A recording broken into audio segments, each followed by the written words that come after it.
right on the landing ground.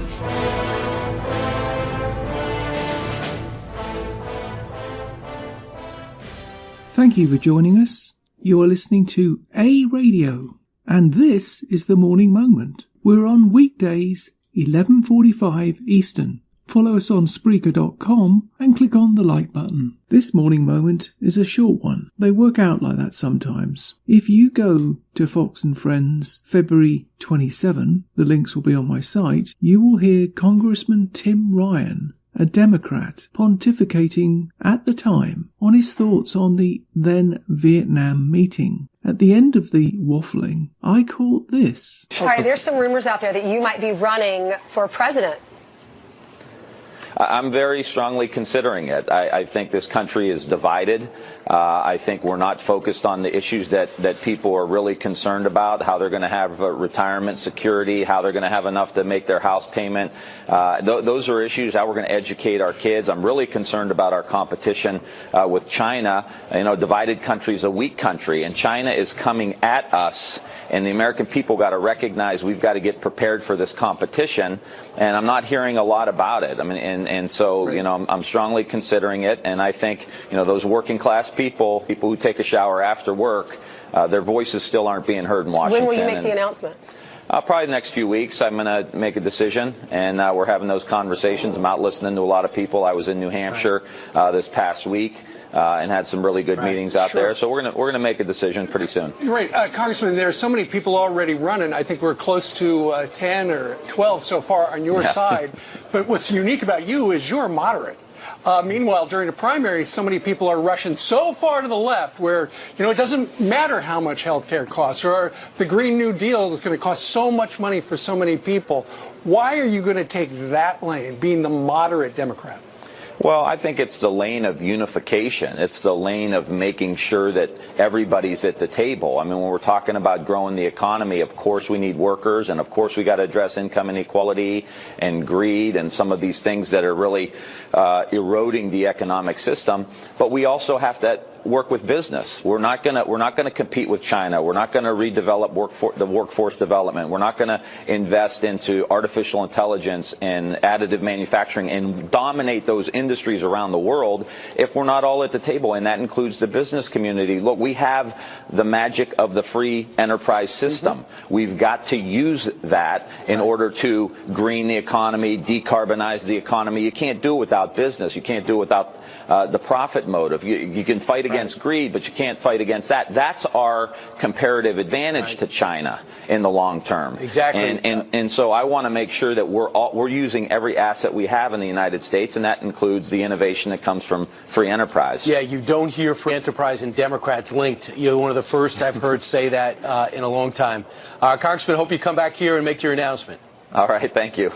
Thanks, Congressman. Did you catch it? Maybe you didn't. Why? Because you were listening to the comment on exploratory gobbledygook. But right at the end, he swung right back, if right back is the correct term, to the new Democratic roots. Here, I'll play it again. The magic of the free enterprise system. We've got to use that in order to green the economy, decarbonize the economy. You can't do it without business. You can't do it without the profit motive. You can. Well, there you have it. At the end of the day, they always show their true colours. They just can't help it. It matters not what country you're in. They cannot help but tell you what they really plan to do. They do it in passing, hoping you won't pick it up. And if you don't, you can bet your life they won't highlight it. Someone needs to explain to these numbskulls what decarbonising really means. Because I'm guessing, and this is only a guess, that if they knew the true meaning, they wouldn't be so keen to bandy it around. Here's a clue for the uninitiated. UN, Agenda 2030, depopulate and regulate. Look it up yourself, or I can save you a lot of trouble by you going to my website, aradio.wordpress.com, and click on the Agenda 2030 tab, and all will be revealed. Well, not all, but certainly a lot. Finally, have we witnessed someone who doesn't know what that means? Is he ignorant of the facts, or does he just want you to think he is? Either way, it's not good, is it? I was just thinking that I'd finish with this piece, and then I thought, aren't you fed up when the Democrats say...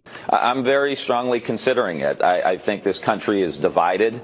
Who was the one who divided the country? History lesson, Mr. Ryan. It is your party. It was your party who started that game. Go back to the then leader of the Senate, Harry Reid, who lied about the then candidate, now Senator from Utah, known as Mitt Romney, who was running against Barack Hussein Obama. Would you like me to call him by his real name, Barry? Here's that clip that shows the levels they will stoop to.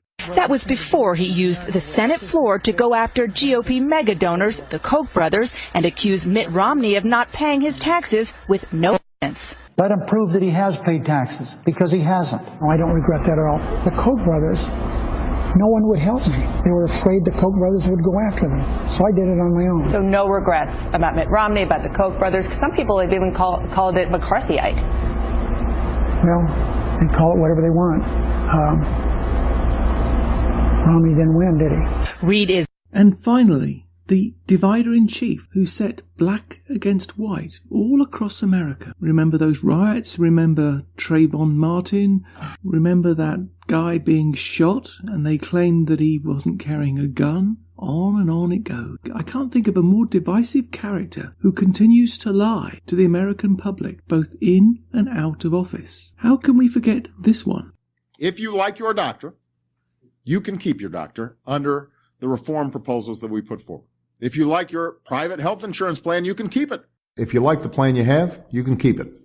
If you like the doctor you have, you can keep your doctor too. We will keep this promise to the American people.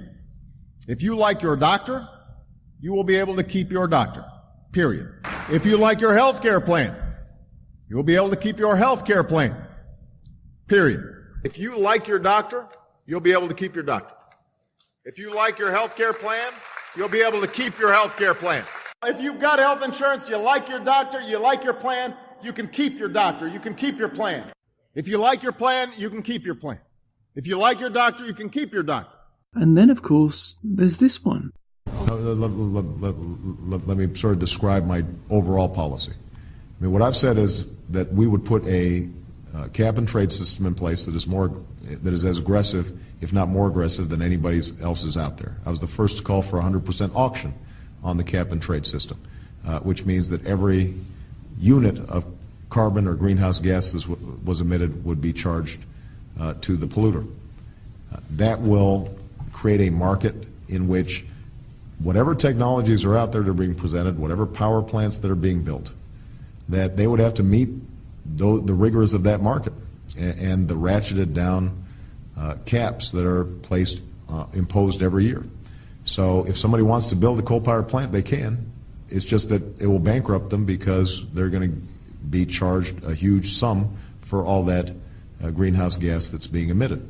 Which did more to divide America into have and have-nots than anything else done under his presidency, in my mind. So when it comes to Democrats saying we will bring this divided country together, what it really means is not that they want to work with you and have a common goal in the sense that you understand. It really means that they must be in power so the country can be led by their common goal. Don't just listen to what they say. Look at their past and present actions. These were their past actions. And in the present, they're still lying, continuing to lie about their goals in Congress, which is how they won office in the first place, isn't it? And that's my comment.